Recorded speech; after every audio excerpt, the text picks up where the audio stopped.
going to share his experience as an artist, how is the artistic industry in Rwanda, what can you share with us about the challenges you faced and how you manage it.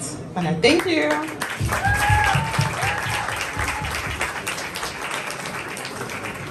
Hello, can you guys hear me? Oh shit, I think I'll just stand. Shit.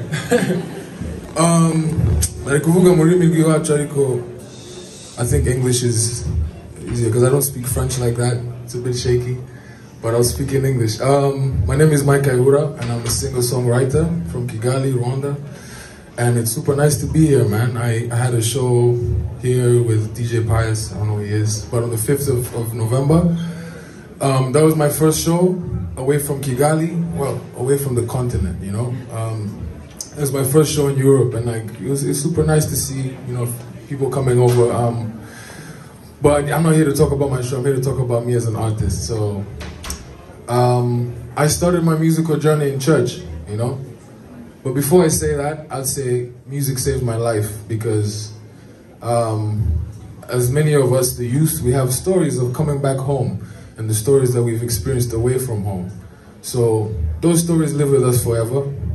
But music for me is that thing, like, you know, the moment I set foot in church at 12, I'll never forget, like, I was the only boy, first of all. I went with my sisters and my cousins, and in the end, none of them stayed. I was the only one that stayed. They all pulled out. But it was an American church, and I remember the growth. You know how you watch a church grow? You know, you have one microphone. Next thing you know, there's another microphone. Next thing you know, there's drums, djembe, and then the piano. And I'm like, oh, this is fun, you know?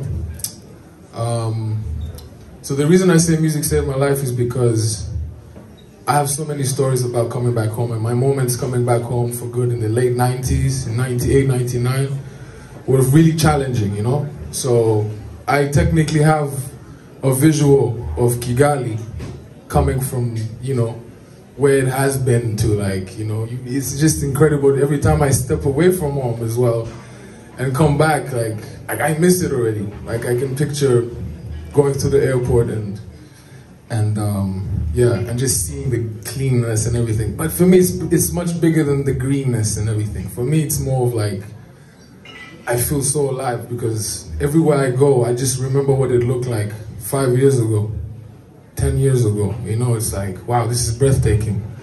And a lot of that, my journey in church, I think, is my beginning of my musical journey from when I was 12 years old to 18. I'm not going to talk too much because I have 15 minutes, but that time from 12 to 18 was incredible because I didn't know what I was going to do. I was in high school. I didn't really like school like that, you know, but music was that. You know, I couldn't wait to go home and put my bag at home and, you know, just go to the church. It was right next to my house, and I was self-taught with piano and everything, and so just witnessing the growth of the country in general within that time, and me making up my mind and saying, you know what, I'm going to do this. This is what I want to do. I'm done with high school now. I'm going to create. I'm going to be a singer-songwriter. I'm going to be an artist. But that's the thing now for me, where I am today with you. I would say right now, as we speak, I know what it means to be a Rwandan artist as opposed to just an African artist, because that's something I had to learn. Like I'm saying this because it takes you to sit down and understand who you really are, where you really come from. Our stories are not just any other story. I think our stories are just so, you know, they're really deep, you know? And I say that because my story doesn't start with me.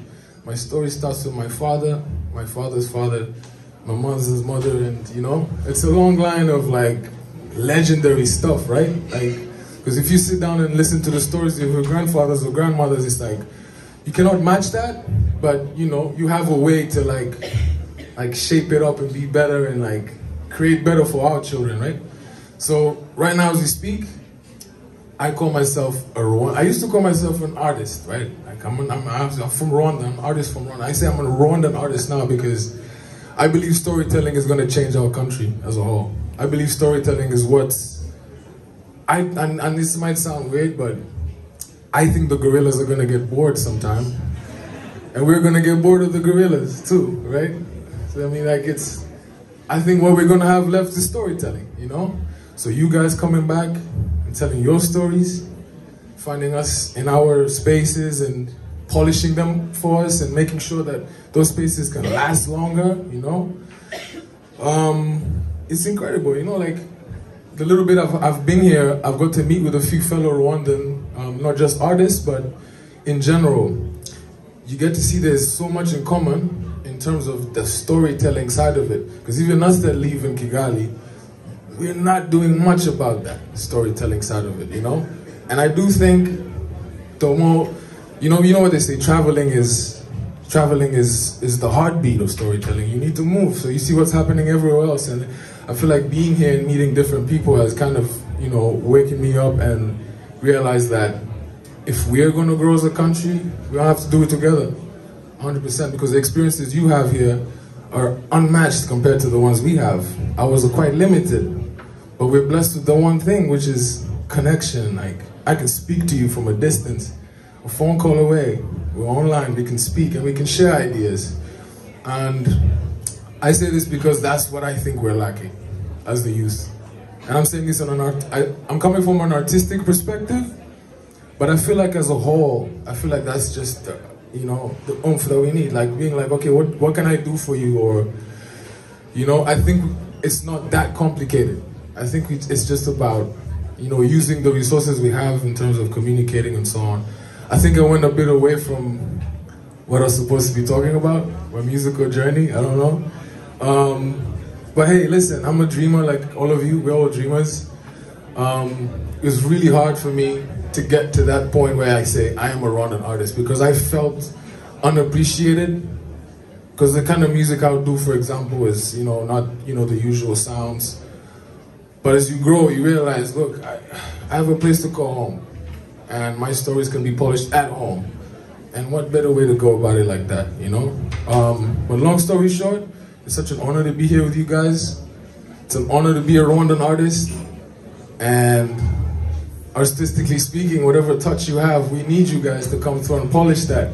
We need to come to the levels that we need to be on, you know? That's where we belong. So I think that's all I have to say, man. Thank you guys so much for having me.